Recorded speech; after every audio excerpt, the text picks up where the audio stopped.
여러분, 한때 기독교는 말이죠, 십자가에서 율법이 폐지되었다고 가르치는 경향들이 참 농후했습니다, 과거에. 그런데 지난 5월 7일 날 미국 개신교회는 천주교회와 유대교회와 3자 연합을 한 다음에 10계명의 날을 선포했습니다. 그리고 그 10계명의 날, 그 날에 각 교회마다 또 각 예배 드리기 위해서 모여있는 그룹마다 10계명의 준수의 의무를 강조하고 설교하라고 촉구했으며, 또 각 그 기독교 방송국들은 하루 종일 이 10계명을 강조하는 일로 방송들을 내보냈습니다. 참 이상한 일이 벌어지고 있죠. 그래서 그에 대한 일환으로 우리도 그 일에 협력해서 10계명에 대해서 강조하는 것이 참 중요할 것 같습니다.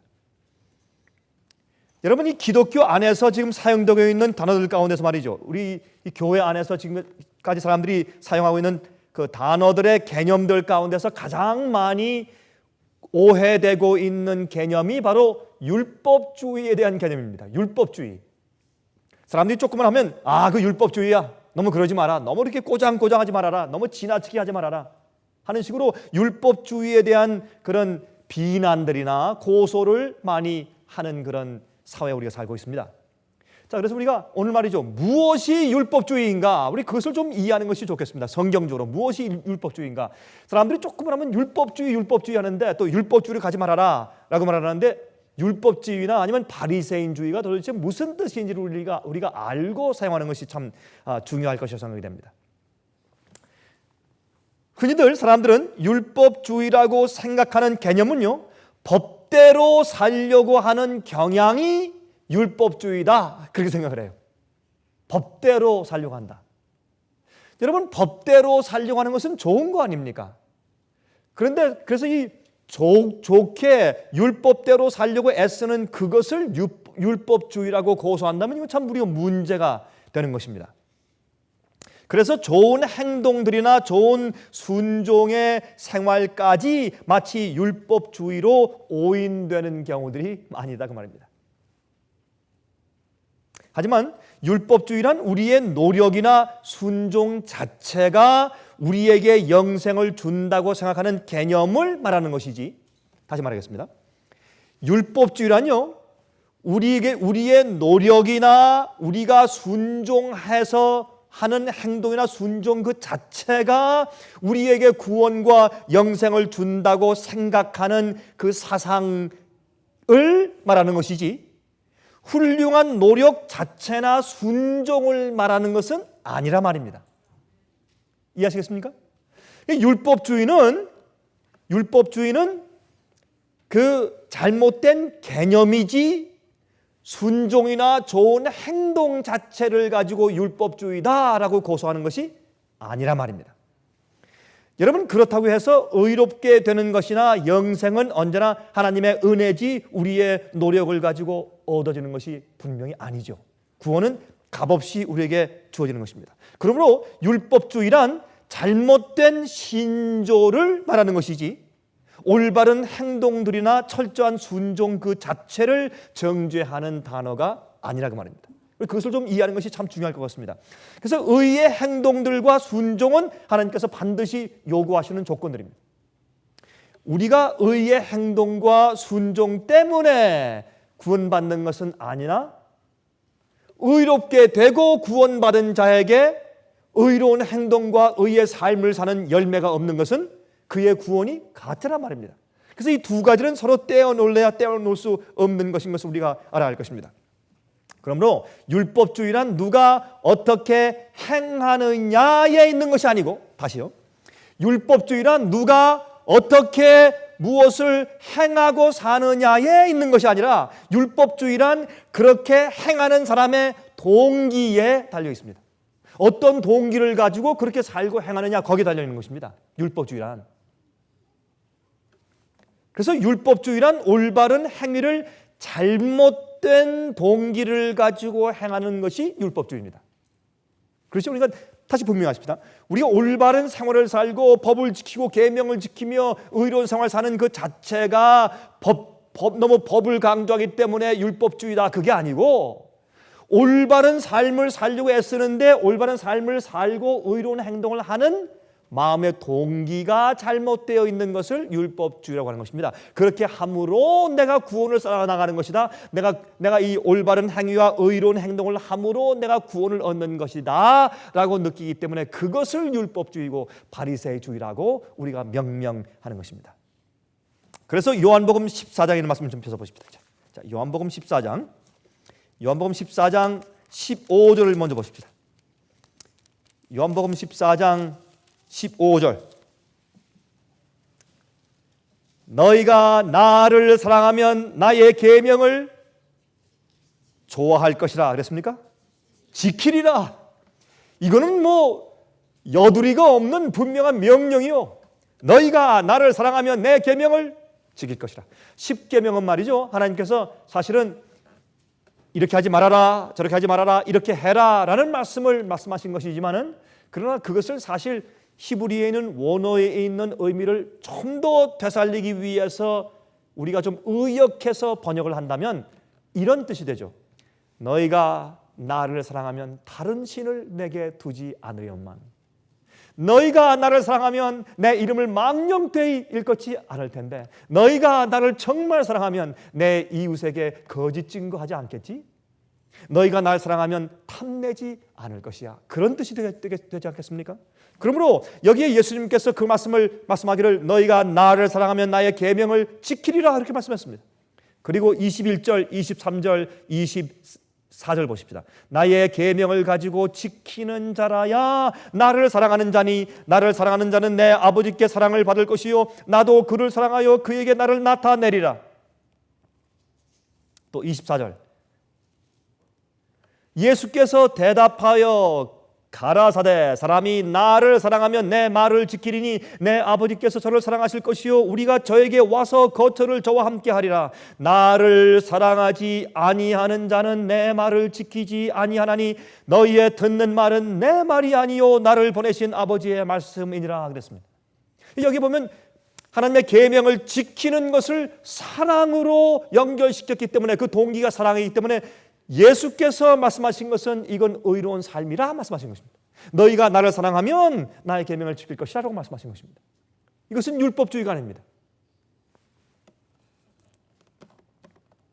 사랑이 우리의 순종을 대치해 주는 것이 아닙니다. 많은 사람들은 사랑이 순종 자체를 대치해 주는 것으로 알아요.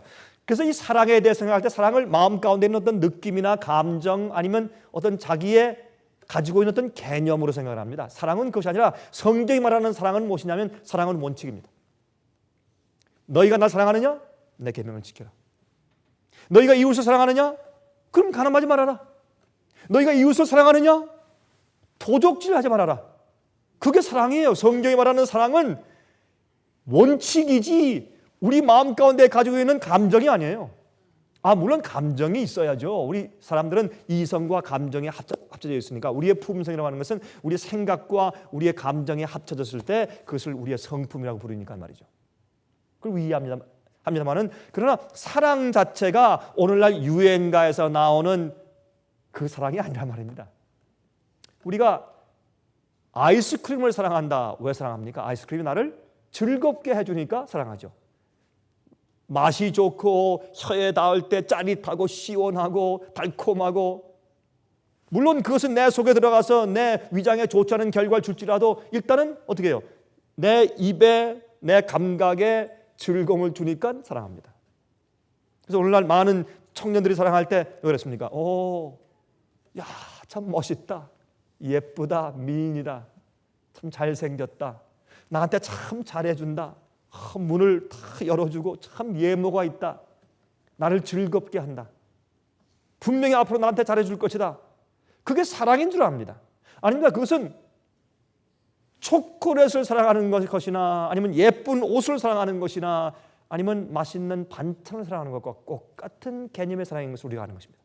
그러나 성경이 말하는 사랑은 우리가 사랑하면 사랑의 원칙대로 사는 것이 사랑이지 사랑은 느낌이 아니라고 말합니다. 사랑은. 또 사랑, 이 계명은 어떤 사랑인가? 물론 내 자신을 사랑해야 남도 사랑할 수 있게 되죠. 자기에 대한 자기의 self esteem, 자기 자신에 대한 어떤 어느 정도의 그 자기 존중심이 없는 자는 낙심한 생활을 살기 때문에 그 사람은 이 남을 사랑할지도 모르게 돼요. 물론 자기에 대한 사랑과 존중심도 있어야 되겠지만 성경이 말하는 사랑은 무엇을 강조하냐면 하나님을 온 마음과 뜻과 정성과 목숨과 힘을 다하여 사랑하고, 두 번째 내 이웃을 내 몸과 같이 사랑하라. 그것이 사랑이라고 설명을 하는 것입니다. 근데 이것을 많은 그리스도인들이 사랑한다고 하는 것을 마치 감정적인 것으로 생각해서 그 사랑하기만 하면은 내가 저 사람 사랑해. 사랑하니까 내가 이번에 1,000불 도와줬어. 내가 사서 한 번, 두 번밖에 입지 않은 내가 옷을 그 사람한테 주었다. 그러면서 무엇을 안 합니까? 하나님께 대한 의무와 계명을 포함하는 것입니다. 그것은 사랑이 아니라고 말합니다. 여러분, 그렇게 남에게 도와주고 자선할 때 어떻게 할 수가 있어요? 그렇게 해서 그가 나를 좋아하도록 만들기 위해서, 내 좋은 평판을 만들기 위해서, 교회에서 인기를 얻기 위해서, 남들에게 좋은 그런 명성을 얻기 위해서 그렇게 할 수도 있기 때문에 그러한 일들은 우리가 얼마든지 할 수 있고 예수를 모르는 사람들도 할 수 있어요. 여러분, 빌 게이츠는 뭐 어마어마한 돈들을 그가 기부해요. 그렇죠? 물론 그의 재산이 수십억이 돼서 그렇지만 그런 어마어마한 재산들을 그가 기부해요. 여러분, 그것이 꼭 하나님께서 말씀하신 성경의 사랑입니까? 아닐 수도 있어요. 그렇게 엄청난 자선사업을 할 때 주님께서 너는 내 마음 가운데 악한 자라고 말씀할 수도 있다고 말입니다. 자기를 위해서 하기 때문에. 그리고 성경은 분명히 설명하기를 주 너희 하나님을 사랑하고 내 이웃을 내 몸처럼 사랑하라고 말씀하시면서 그 계명에 대한 원칙을 가지고 10계명을 주신 것입니다. 그러므로 사랑은 원칙입니다. 주께서 말씀하신 명령대로 사는 것이 사랑이에요. 사랑은 아주 간단해요. 이거 사람들이 오해하는 것입니다. 10계명을 지킨다고 10계명의 나를 만들지만은 많은 사람들이 주께서 말씀하신 10계명에 있는 조목들을 어기고 불순종하면서 사랑의 감정만 가지고 우리가 계명을 존중한다고 생각을 하는 것입니다. 그런 착각 가운데 있기가 참 쉬운 것이에요. 여러분, 사랑이 우리의 순종의 동기가 되는 것이지 사랑이 우리의 순종 자체를 대치해주고 사랑하는 마음이 있기 때문에 나는 조목조목 주의 말씀과 명령을 순종할 필요해서 내가 벗어난다라고 생각하면 그건 오산이라고 말입니다. 사랑하는 자체로 끝나는 것이 아니라 사랑은 우리의 올바른 행동과 순종을 만들어내는 도구가 되는 것입니다. 하지만 사탄은 말이죠, 많은 그리스도인들 사이에 사랑이란 마치 더 이상 계명도 지킬 필요가 없게 되고 아무런 의로운 행동도 필요 없게 만드는 것으로 생각하게 돼요. 사랑은 마치 우리에게 마음대로 살 수 있는 면허증을 주는 것처럼 착각하는 것입니다. 그것은 사랑이 아닙니다. 방종이죠. 자기의 감정과 느낌이죠. 그건 잘못된 생각입니다. 자, 제가 예를 좀 들겠습니다. 두 가지 예를 듭니다. 여러분 알아맞혀 보세요. 이것이 율법주의인지 아니면 올바른 사랑인지 한번 알아맞혀 보세요. 첫 번째, 나는 10계명을 지키겠다. 지켜야 한다. 그리고 11조를 신실하게 바치겠다. 그렇게 해야 영생을 얻고 하늘나라에 들어갈 것이 아닌가? 무엇입니까? 율법주의입니다. 첫 번 부분에 지키겠다, 하겠다, 11조를 꼭 바치겠다. 좋은 것입니까? 좋은 것입니다. 의로운 것입니까? 의로운 것입니다. 우리가 마땅히 해야 됩니까? 마땅히 해야 됩니다. 우리의 의무입니까? 의무입니다. 근데 그 두 번째, 그렇게 해야 하늘에 들어갈 것이다. 이것은 율법주의 생각입니다. 근데 똑같은 행동을 가지고 이렇게 두 번째 그 예로 좀 바꿔보십시다.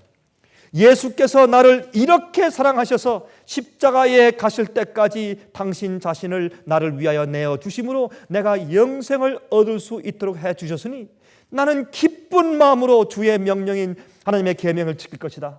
그 계명은 너무나 합당한 것이요 옳고 거룩한 것이기 때문에 내가 지키는 의무가 생기는 것이다.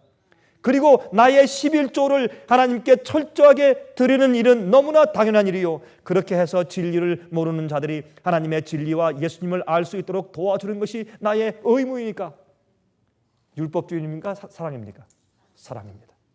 똑같이 계명을 지키고 똑같이 11금을 드리는데 마음의 동기에 따라서 율법주의가 되든지 아니면 사랑의 행동이 되는 것입니다. 이것을 가지고 율법주의라고 말하는 것이지 의롭고 순종하는 행동 자체나 경향을 가지고 율법주의라고 말하는 것은 아니라고 말입니다. 그런 많은 이런 잘못된 개념들이 교회 가운데 퍼지는 것을 볼 수 있는 것입니다. 똑같은 행동을 하고 있는데 동기가 문제다 그 말입니다. 그런데 아직도 많은 그리스도인들이 말이죠, 계명을 순종하는 일과 의롭게 살려는 노력을 율법주의로 낙인 찍는 경우가 있다 그 말입니다. 무엇은 하고 무엇은 하지 말라고 하는 말씀들을 이야기하면 율법주의. 그래. 무엇을 해야 된다, 지켜야 된다, 이거 하지 말아야 된다 그러면 율법주의 그래요. 그건 잘못된 생각이에요. 성경은 무엇을 하라, 무엇을 하지 말라는 말씀으로 가득 차 있고 십계명 자체가 무엇은 하고 무엇이 하지 말라는 뜻이에요. 맞습니까? 십계명 자체는요, 무엇을 하지 말라고 말씀하시고 무엇을 하라고 말씀하세요. do's and don'ts가 그게 뭐예요? 십계명이에요. 그래서 사람들이 생각을 잘못하고 있어요. 개념을 바꿔야 돼요. 만약에 말이죠, 이 무엇을 하고 무엇을 하지 말라라고 말하는 그런 것 자체가 율법주의의 정신을 가진 것이라고 한다면, 만약 그렇단 말이죠, 그러면 우리가 율법주의에서 어떻게 탈출해야 합니까? 만약 그렇게 잘못된 개념을 가지고 있다면 우리가 율법주의에서 탈피할 때 이렇게 탈피해야 돼요. 계명을 더 많이 범하면 범할수록 율법주의에서 탈피하게 돼요. 그렇죠? 왜? 무엇을 하라, 뭘 하지 말라 자꾸 강조하면 그 율법주의야. 그렇게 살지 마라. 우리는 은혜 가운데 사는데, 사랑으로 우리가 살고 우리가 믿음과 은혜 가운데서 구원받고 사는데 왜 자꾸 그런 강조하느냐? 율법주의라고 얘기한다면 그러면 우리가 계명을 더 많이 범하면 범할수록 율법주의에서 탈피하게 되는 것이에요. 그래서 우리가 우리 죄를 합리화시키게 되는 것이에요. 다시 말해서 도적질을 하고 살인하고 간음을 행해야 율법주의에서 탈피하게 돼요. 그런 어불성설, 이상한 역설적인 문제가 생겨버려요. 율법주의에 대해서 오해하게 되면. 그래서 많은 사람들이 계명을 지키는 일에 대해서 사람들이 별로 주의를 가하지 않게 되는 것입니다. 계명은 마음으로 지키는 것입니다. 동기가 문제입니다. 동기가. 만약 그렇게 하는 것이 사실이라면 예수님은 정말 율법주의자였습니다. 예수님처럼 율법주의가 주의자였어요. 그렇죠? 그러나 예수님은 주의 아버지의 계명을 지키시는 분이었는데 그분은 사랑으로 그렇게 하신 것이고 그분 생애 자체가 그런 생을 사신 것입니다. 그래서 여기에 요한복음 14장 31절과 15장 10절에 말씀하기를 오직 내가 아버지를 사랑하는 것과 아버지의 명하신 대로 행하는 것을 세상으로 알게 하려 함이로다. 일어나라 여기를 떠나자 하시니라. 내가 아버지의 계명을 지켜 그의 사랑 안에 거하는 것 같이 너희도 내 계명을 지키면 내 사랑 안에 거하리라. 왜 이 말씀을 사람들이 오해하는지 모르겠어요. 우리가 주의 계명을 지키는 것은 주님의 사랑 가운데 거하기 때문에 지키는 것이고 내가 주의 사랑 가운데 거하면 자연히 계명을 지키는 열매가 생기는 것입니다. 여기 오해할 것이 아무것도 없어요. 제가 한 번은 어느 가정에 방문을 가는데 방문을 가서 이제 그 집에 이제 들어가자마자 보니까 말이죠, 마치 제가 이제 방문해서 제가 이제 차를 대고 내려와서 그 집에 들어가는 시간과 남편이 직장에서 돌아오는 시간하고 거의 맞물렸어요. 제가 내려서 이제 보기 시작했는데 남편이 직장에 돌아왔는데 그 남편은 미케닉이니까 이제 정말 미케닉은 참 또 이제 트럭 미케닉이니까 얼마나 힘든 일을 하겠어요. 그 무거운 거 들고 참 그 수고스럽게 이제 일을 하고서 집에 들어오는데 들어오면서 보니까 말이죠, 이 그 앞에 그 잔디에 앞에 마당에 그냥 뭐 아이들이 그 집에 아이들이 3명인데 그냥 놀다가 자전거 그다음에 뭐 인형 장난감 그냥 지독하게 다 그렇게 흘려놓았습니다. 이 아버지가 들어오면서 다 그걸 집어서 다 정리하며 들어와요. 그렇게 하루 종일 수고했던 그 남편이 아버지가 들어오면서 또 그 장난감을 다 집으면서 정리하면서 들어와요. 그러면서 그 얼굴에 미소가 있어요. 환하게 미소를 지으면서. 그래서 들어왔어요. 저와 함께 목사님 빨리 들어가십시다.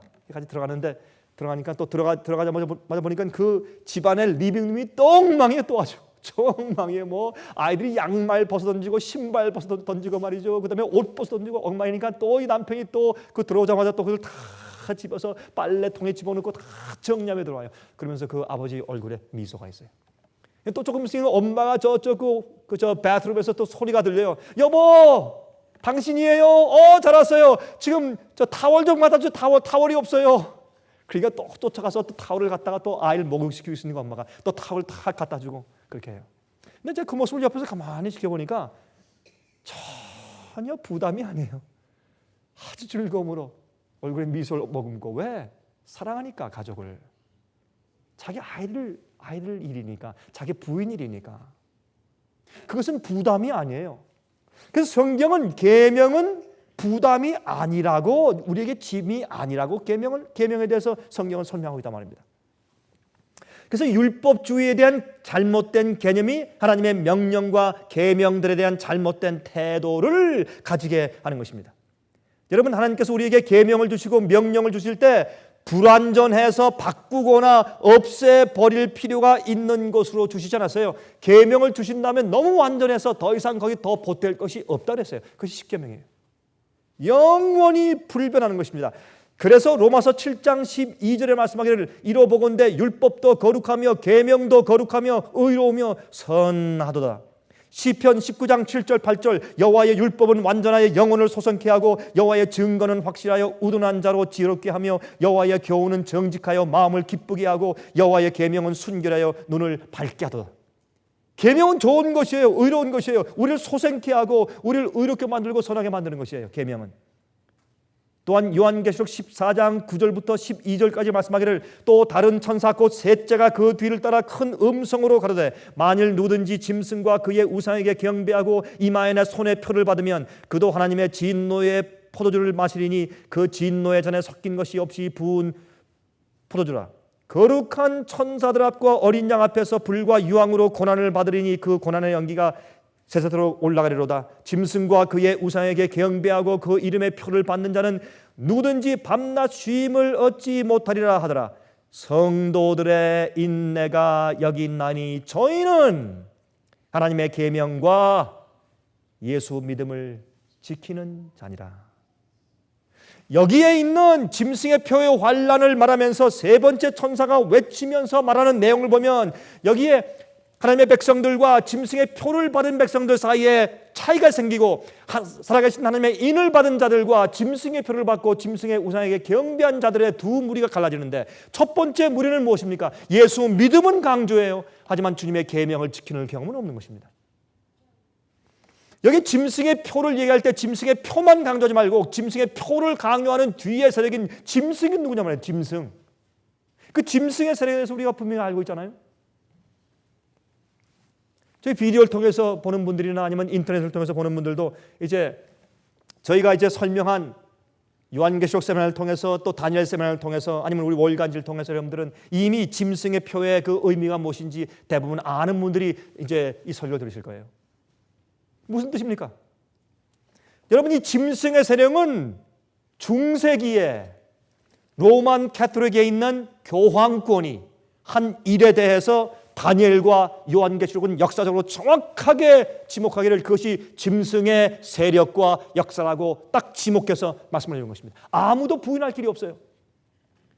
그것은 옛날에 1500년도 초기부터 시작한 종교개혁의 종교개혁자들이 똑같이 설명했고 믿었고 외치다가 죽은 그런 얘기입니다. 요한 웨슬레는 그것을 정확하게 더 부인하고 얘기했죠. 여러분, 그러므로 이 앞에 보면 그런 짐승의 세력이 무슨 일을 했습니까? 계명을 바꿨습니다. 두 번째 계명을 없앴습니다. 왜요? 왜 없앴습니까? 두 번째 계명을 우상 숭배하지 말라고 하니까 무엇인지 깎아 만들거나 거기 절하지 말라고 했기 때문에 그것을 로마 교회에서 하고 있으니까 그 계명을 가질 수가 없어요. 그래서 그것을 없앴어요. 성경엔 있지만은 그러나 영세를 주는 교리 문답책은 그것을 빼버렸어요. 또 네 번째 계명을 또 바꿔버렸어요. 날짜를 바꿨어요. 그렇죠? 그 안식일에 대해서 바꿨어요. 일곱째 날에서 첫째 날로 바꿔버렸어요. 여러분, 분명히 성경에 말씀하기를 여러분 누가복음 23장과 24장을 읽어보시면 어떻게 되겠습니까? 예수님께서 안식 후 첫날 부활하셨어요. 그런데 성경엔 말이죠. 성경에 분명히 말씀했는데도 짐승의 세력은 어떻게 했다? 부활하신 그날 안식 후 첫날을 예배드리는 날로 만들기로 바꿨습니다. 그러면서 로마 교회에서 지금 어떤 책을 쓰고 있습니까? The Challenge of the Rome, 그런 책자가 있어요. 로마의 도전. 로마 교회가 개신교 우리들에게 도전해 와요. 뭐라고 도전합니까? 당신들은 성경만으로 솔라 스크립투라 그렇게 해서 종교 개혁에서 나갔는데 다시 돌아오시지. 그러지 말고. 아니, 당신들이 성경만 그렇게 강조한다면 어떻게 당신들이 도무지 성경에도 없는, 당신들이 예배 드릴 때 왜 성경에도 없는 날짜 가서 예배를 드립니까? 그것은 로마가 하나님의 권위를 가지고 바꿔놓은 것 아닙니까? 하나님께서 그런 권위를 주신 적이 없지만 그렇게 생각하는 것이죠. 그러므로 당신들은 성경대로 하는 사람들이 아니에요. 그렇게 도전하고 있지 않습니까? 그러므로 여기에 있는 이 짐승의 표에 대한 얘기는 보면 앞에 있는 사람들은 예수 믿어요. 예수의 믿음을 강조하고 예수님의 돌아가심과 십자가를 강조해요. 물론 개신교회와 구교의 차이는, 구교는 십자가에 예수님의 시체가 아직도 걸려 있어요. 그러나 개신교회는 십자가에 예수님의 시체가 없어요. 그거 차이가 있지만 다 십자가를 믿고 다 예수님에 대한 믿음을 강조하고 구원을 강조하고 영생을 강조하고 도덕적이고 윤리적인 면을 강조하지만은 무엇을 부인해요? 하나님께서 말씀하신 십계명의 참된 그 명령들과 정신을 부인해요. 그것을 무엇으로 대체합니까? 우린 주님 사랑합니다. 인간 사랑합니다. 하는 사랑의 감정으로 대체하는 것입니다. 사랑에 대한 감정을 주께서 말씀하신 명령 하나하나 하지 말고 하라는 말씀들을 그 자체들을 대치하는 것은 아니라 그 말입니다. 이것은 우리가 이 십계명의 날을 우리가 즈음해서 우리가 정말 이해해야 할 굉장히 중요한 이슈입니다. 중요한 우리의 이해입니다. 아마 이제 지금 이 설교 듣고 있는 분들 가운데서 아마 침례 교인들도 있고 장로 교인들도 있고 성결 교인들도 계시고 또 천주 교인들도 계시고 그렇죠? 또 오순절 교회, 순복음 교회 여러 교인들이 계실 거예요. 어떤 분들은 저한테 이메일을 보내고 어떤 분들은 편지를 보내고 어떤 분들은 직접 저에게 이제 전화하시는 분들도 있는데 여러 가지 질문들을 해오는데 제가 어떤 때는 이제 묻습니다. 전화하면서 그러면 집사님은 아니면 장로님은 지금 현재 다니시는 현재 교회가 어느 교회십니까? 그러면 저한테 이제 저는 지금 어느 교회를 다니고 있습니다라고 이제 말씀들을 하시는데 보면 참 정말 여러 각종 어떤 때는 제가 알긴 알지만 별로 들어보지 못한 그런 교파를 말씀하시는 분들이 있어요. 여러 각종 교파에 있는 분들이 있어요. 그러나 하나님은 한 분이시고 주께서 말씀하신 계명도 하나고 모든 것이 하나고 성경도 하나고 주도 하나고 믿음도 하나고 근데 왜 가르침이 다르고 믿음이 다르냐 말이에요. 그래서 마지막 시대에 어떻게 해요? 진리대로 온전한 종교 개혁을 이루어야 하는 것입니다.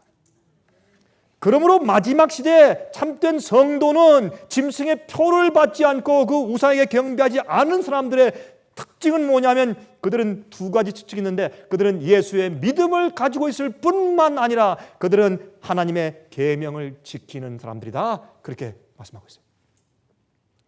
미국에 있는 기독교회가 제임스 답슨 박사과 T.D. 제이기입니까? 팻 로버슨 아주 유수한 그 많은 목사님들 그런 분들이 또 케네디 목사님 같은 분들 많은 분들이 또 모든 미국에 있는 기독교 방송국들이 연합해서 십계명을 이젠 지켜야 된다고 호소하면서 십계명의 날을 선포한 즈음에 우리가 정말 십계명의 정신이 무엇이며 우리가 어떻게 하는 것이 십계명을 지키는 마지막 성도인 것을 우리가 이해하고 얘기하는 것은 얼마나 중요한 얘기겠습니까? 하나님께서 계명을 주실 때 무엇은 하고 무엇은 하지 말아야 할 규칙을 주셨습니까? 물론입니다. 그것은 우리 죄와 멸망에서 보호하시기 위해서 주신 것입니다. 우리 속에 죄를 보여주시기 위해서 계명은 그러므로 계명을 볼 때 우리 마음 가운데 내 마음 가운데 뭔가 좀 문제가 있구나, 무엇이 잘못되어 있구나 보는 거울이에요. 계명은 우리가 하늘 가기 위해서 나아갈 때 우리를 방해하는 방해물들이 아니고, 계명은 우리를 죄와 멸망에서 보호해주고 우리 속에 어떤 죄의 동기가 숨어 있는 줄 보여주는 거울이요 보호벽입니다. 그것은 좋은 것이에요. 계명에 대한 오해들이 많이 있는 것입니다.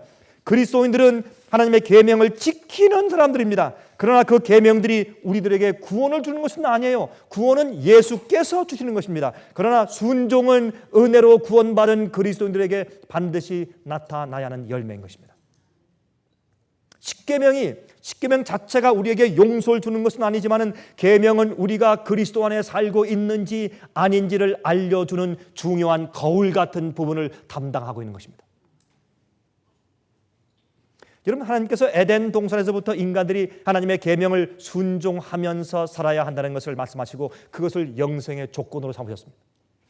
아담과 해와야, 이 동산에 있는 모든 실과 너희가 다 먹되 내가 지정하는 이 선악과만큼은 따먹지 말아라. 따먹는 날에 내가 결단코 죽을 것이라. 그러므로 보면 이미 우리 인간을 창조하신 직후부터 하나님께서 우리에게 계명을 주시면서 주님께서 해야 될 것과 하지 말아야 할 것을 말씀하시면서, 다른 것들은 다 먹어라. 생명나무를 먹어야 그래 산다. 그러나 이것만큼은 하지 말아라. 먹지 말아라.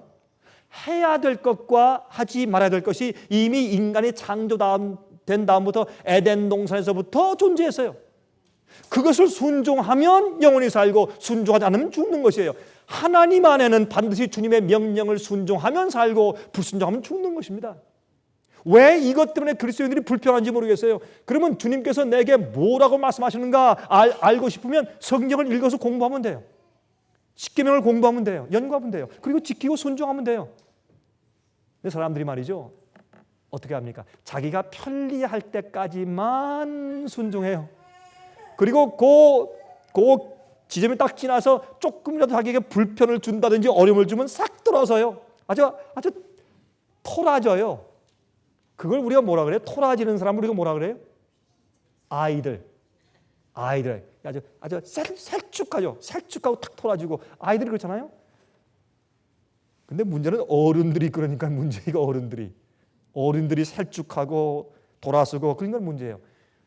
어른들이 하나님께서 말씀하신 명령을 따를 때 하나님께서 디자인하시고 말씀하신 대로 따르지 않고 자기 마음대로 해요. 그래서 예수께서 이 땅에 오셔서 보여준 삶이 무엇입니까? 아버지께서 내게 말씀하신 대로 사는 것을 보여주신 것입니다. 예수님께는 계획이 없었어요. 아침에 일어나서 이른 아침에 가서 아버님께 기도했습니다. 아버지, 오늘 내가 어디 가서 누구에게 무슨 말하고 어떻게 생활할까요? 주님께서 성령으로 가르치셨습니다. 그게 예수님의 생애였습니다. 그리고 그분께서 겟세마네 동산에서 기도하실 때, 아버지시여, 할 수만 있으면 이 잔을 내게서 옮겨주십시오. 내가 견디기 힘들 것 같습니다. 그러나 내 뜻대로 마옵시고 아버지의 뜻대로 하시옵소서. 그것이 예수의 생애였습니다. 그것이 계명을 지키는 우리의 생애요, 우리의 정신입니다.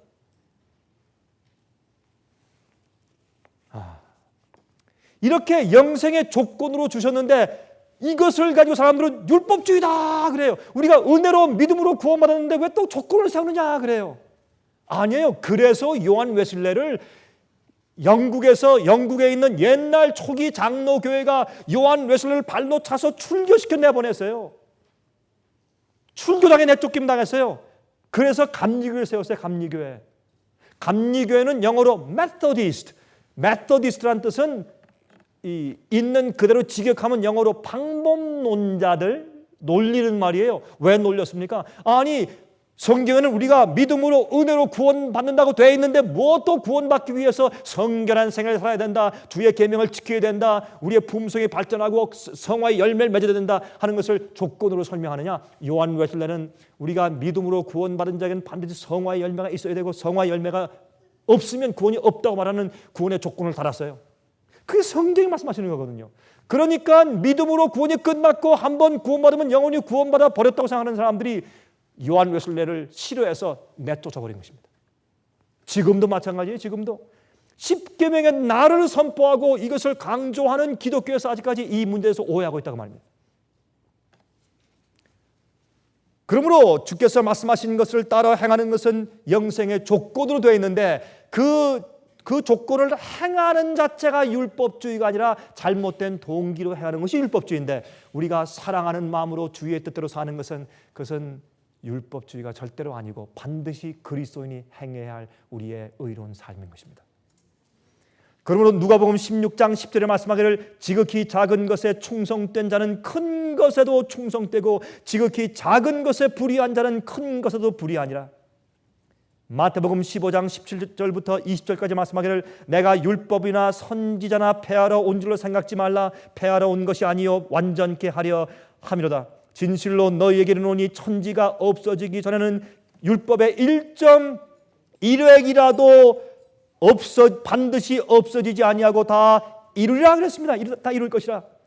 그러므로 누구든지 이 계명 중에 지극히 작은 것 하나라도 버리고 그같이 사람을 가르치는 자는 천국에서 지극히 작다 일컬음을 받을 것이요 누구든지 이를 행하며 가르치는 자는 천국에서 크다 일컬음을 받으리라. 내가 너희에게 이르노니 너희 의가 서기관과 바리새인보다 더 낫지 못하면 결단코 천국에 들어가지 못하리라. 예수께서 말씀하셨어요. 나는 율법을 폐하러 온 자가 아니다. 너희의 의가 바리새인들과 서기관보다 낫지 못하면 결단코 천국에 들어가지 못한다. 그게 무슨 말이에요? 십계명은요, 하나님께서 우리에게 지키라고 요구하시는 최소한의 조건이에요. 최대한이 아니에요. 최소한이에요. 그건 기본이요. 그래서 우리가 율법 아래에 있지 않고 은혜 아래에 있는 것이에요. 율법 아래에 있는 것은 율법을 안 지키기 때문에 정죄받고 있는 상태를 말해요. 심판받고 있다는 것이 율법 아래에 있다는 뜻이에요. 그러나 은혜 아래에 있다고 하는 것은 예수님의 은혜의 능력과 성령의 은혜를 통해서 내 마음이 거듭나고 중생하고 내 마음이 바뀌었기 때문에, 예수의 마음을 받았기 때문에 내 마음이 변했어요. 그렇게 은혜 아래에 있기 때문에 이미 우리는 십계명과 율법 위에 서 있어요. 그 계명을 지키려고 바등바등할 필요가 없어요.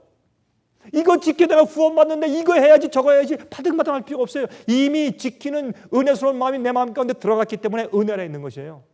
여러분들은 아침에 일어나서 부인을 죽이지 않으려고 애쓰십니까? 이게 참 우스운 얘기예요. 그렇잖아요. 아니 남편을 내가 오늘 내가 오늘 칼로 한번 찔러서 어떻게 해야지, 그런 마음이 있기 때문에 남편을 칼로 찌르지 않으려고 애쓰며 사세요? 그렇다면 그건 결혼이 아니라 지옥이죠.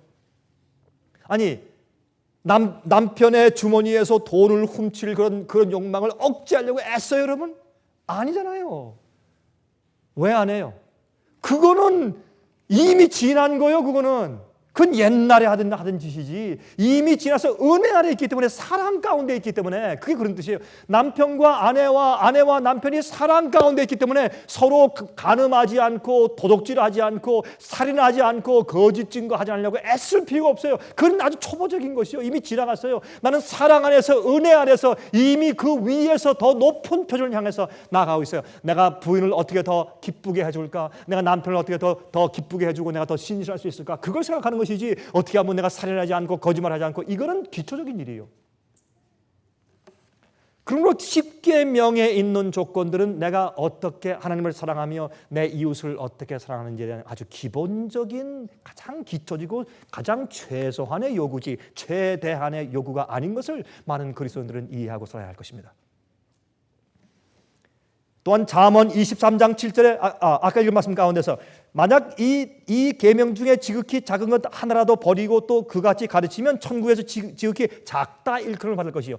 이것을 가지고 어떤 사람들은 자 보라, 그렇게 계명을 무시하고 안 지켰어도 하늘에 가진 않느냐, 가는 것은 아니냐, 가기는 가지 않느냐, 가서 적다고 인정받고 상금 못 받을 테니까, 그래서 그게 부끄러운 구원이래요.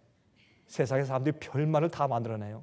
부끄러운 구원이 있고 영광스러운 구원이 있는데, 하늘에 가서 상을 많이 받는 것은 영광스러운 구원이고, 상금은 못 받지만 겨우 그저 그 예루살렘 성문에 들어가는 것은 부끄러운 구원이래요. 여러분이 지금 제 설교를 이 비디오를 통해서 보는 분들은, 그렇게 지금 생각하는 분들은 회개하셔야 돼요. 그런 생각을 가진 자체가 마음 가운데 벌써 주님에 대한 온전한 사랑이 없다는 뜻이에요. 그건 잘못된 생각이요. 그런 생각이 세상에 어디 있어요? 그런 생각이. 부끄러운 구원이 세상에 어디 있어요? 여러분, 여기에 하늘에서 적다 일컬음을 받는다는 말은 구원받지 못한다는 뜻이에요. 큰 자가 하늘에 가죠. 적은 자는 못 오는 거예요. 이 그런 뜻이에요. 이게 있는 말씀이. 바리새인과 서기관보다 우리 의가 낫지 못하면 결단코 천국 들어가지 못한다. 바리새인과 서기관들이 그들이 행한 것은 훌륭한 일을 많이 했어요. 예? 그러나 우리가 그렇게 사는데 그들보다 더 나은 동기를 가지고 하는 것이에요. 어떤 동기? 사랑의 동기를 가지고, 자원하는 동기를 가지고. 그래서 그들의 의보다 우리의 의가 나아야 돼요. 높아야 돼요. 사랑은 어떤 인간의 느낌이나 규격이 없는 너그러움으로 생각하는 것은 오해예요. 사랑은 그저 너그러운 생각, 인간의 느낌, 그렇게 이해하는 것은 잘못된 것이에요. 그런 생각을 가지고 결혼하기 때문에 많은 사람들이 결혼 생활에 문제를 봉착하는 것입니다. 사랑은 계명에 대한 순종이라고 하나님께서 성경에 말씀하시고 강조하세요. 사랑은 느낌으로 전락시키는 것이 아니라, 그래서 허다한 죄들을 사랑이라는 감정으로 슬쩍 무마하거나 덮어버리는 것이 아니에요. 제가 한 분하고 제가 대화를 하는데 저도 그 얘기를 듣고 제가 놀랐어요. 이 사람이 간음을 한 사람인데 저와 지금 상담을 하고 있는데 그 사람이 얘기를 쭉 하다가 어떤 얘기를 하냐면 이런 얘기를 해요. 목사님, 근데 제가 이거 사랑으로 한 거 아닙니까 이거? 제가 목사님 사랑으로 한 겁니다. 사실 시작도 그 사람 불쌍해서 사랑으로 한 겁니다. 하나님께서 이 정도는 봐주시지 않을까요? 그래요. 사랑을 오해한 거예요. 사랑을 규격이 없는 너그러움으로만 전락시켰기 때문에 성경의 사랑을 말하는 것이 아니었어요. 그렇게 되게 돼 있어요. 하나님께서 그걸 아시기 때문에 주님께서 사랑에 대한 정의를 정확하게 성경에 써주신 것입니다.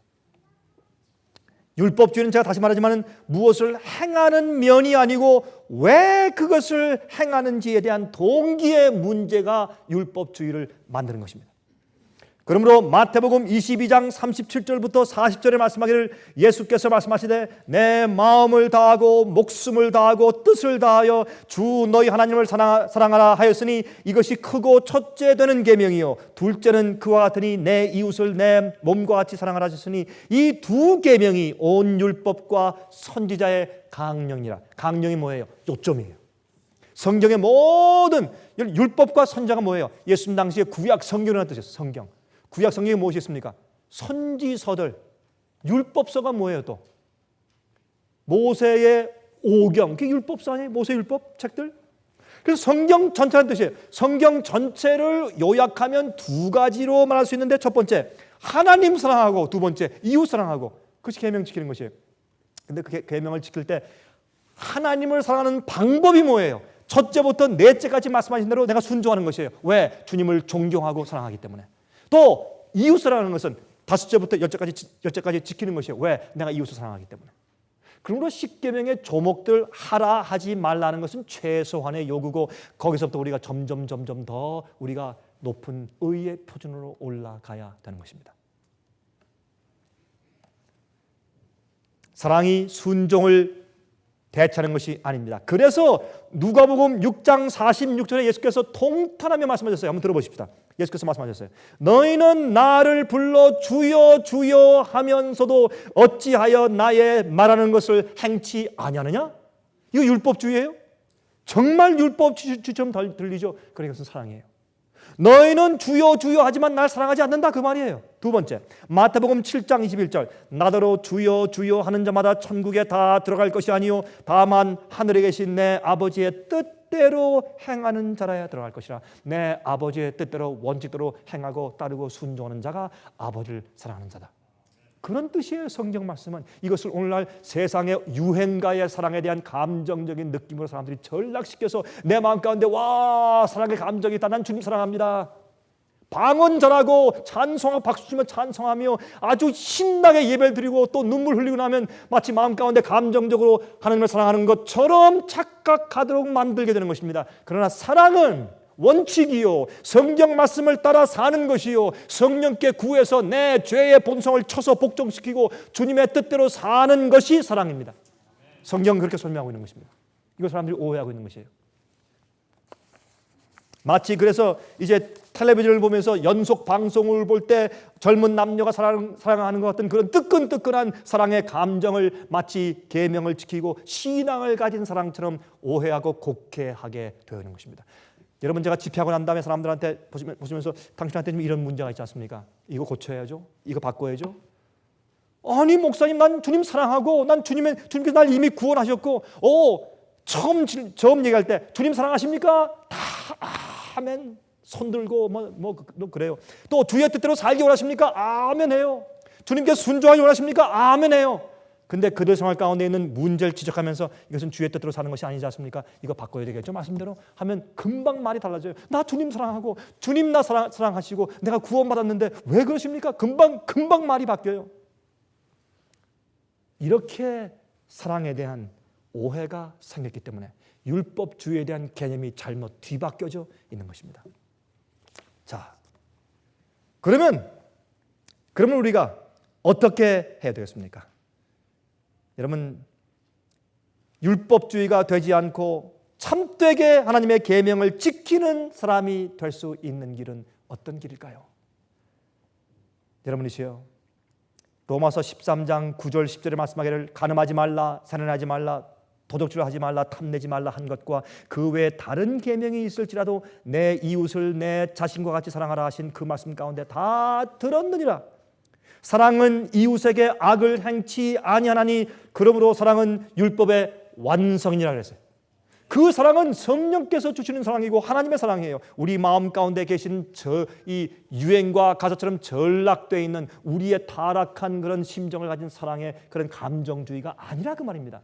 사랑은 원칙입니다. 주님의 뜻대로 행하는 것이 사랑입니다. 그래서 우리가 이렇게 주의 계명을 지킬 수 있는, 율법주의에서 탈피하고 주의 계명을 지키는 삶을 살 수 있는 유일한 길은 하나님의 사랑이 우리 마음 가운데 부어짐을 받는 것인데, 그 길은 에스겔 36장 25절부터 27절까지 있습니다. 에스겔 36장 25절부터 27절까지 있는 말씀 보면 다음과 같은 말씀이 있어요. 맑은 물로 너에게 뿌려서 너희로 정결케 하되 곧 너희 모든 더러운 것에서와 모든 우상을 섬김에서 너희를 정결케 할 것이며 또 새 영을 너희 속에 두고 내 마음을 너희에게 주되, 새 마음을 너희에게 주되, 우리 마음을 씻고 죄에서 우상에서 씻어서 우리를 회개시킨 다음에 새 영을 우리 마음에 주시고 성령을 주시고 새로운 마음을 우리에게 주신단 말이에요. 또 너희 육신에서 굳은 마음을 제하고 부드러운 마음을 줄 것이며 또 내 신을, 내 성령을 너희 속에 두어 너희로 내 율례를, 다시 말해서 내 계명을 행하게 하리니 너희가 내 규례를 지켜 행할지니. 이것이 새 언약이고 이것이 주님 안에서 거듭나는 경험인 것을 설명합니다. 거듭났다고 하면서 주님의 뜻대로 순종할 간절한 소원이 없는 사람들은 그 마음을 다시 살펴봐야 할 것입니다. 주께서 주님의 말씀과 명령으로 우리 마음을 한번 거울처럼 보여주실 때, 우리 마음속에 죄와 허물이 드러날 때 그것을 버리기를 원치 않는 사람은 마음 가운데 문제가 있는 것입니다. 얼마나 이 율법주의에 대해서 오늘날 교회 안에서 잘못 곡해되어 있습니까? 그러므로 요한일서 5장 1절부터 3절에 사도 요한은 말씀했습니다. 예수께서 그리스도이심을 믿는 자마다 하나님께로서 난 자니 또한 내신 이를 사랑하는 자마다 그에게 난 자를 사랑하느니라. 우리가 하나님을 사랑하고 그의 계명들을 지킬 때에 이로써 우리가 하나님의 자녀 사랑하는 줄을 아느니라. 하나님을 사랑하는 것은 이것이니 우리가 그의 계명들을 지키는 것이라. 그의 계명들은 무거운 것이 아니로다. 마지막으로 하나만 더 읽겠습니다. 요한계시록 22장 14절, 요한계시록 22장 14절에 있는 말씀을 보면 거의 그 가운데 이렇게 말씀되어 있습니다. 요한계시록 22장 14절, 이것을 킹 제임스 성경 흠정역 번역으로 제가 읽어야 합니다. 이렇게 되어 있습니다. 그분의 명령들을 행하는 자들은 복이 있나니. 이것을 번역을 조금 잘못해서 한국말 성경 같은 번역들은 그렇게 되어 있기를 두루마리를 빠는 자들은 복이 있나니 이렇게 되어 있어요.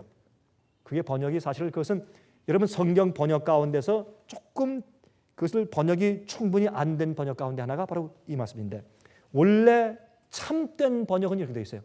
그분의 명령들을, 하나님의 명령들을 행하는 자들은 복이 있나니 이것은 그들로 하여금 생명나무에 이르는 권리를 소유하게 하여 그 문들을 지나 그 도시로 들어가게 하려 함이로다. 우리가 주의 명령을 어기고 반역함으로 우리가 에덴 동산에서 쫓겨나서 생명나무 과실을 먹지 못함으로 우리가 병나고 늙어서 죽게 되지 않습니까? 그런데 이제 은혜로 구원받아서 은혜 아래 사는 사람들, 율법주의가 아니지만 은혜 아래 살아서 주의 명령을 따라 순종하는 그런 마음을 가지고 사는 성도들이 다시 생명나무에 나가는 권세를 얻을 것입니다. 주께서 그 일을 베푸실 때 여러분과 제가 꼭 그 자리에 함께 있게 되기를 간절하게 바랍니다.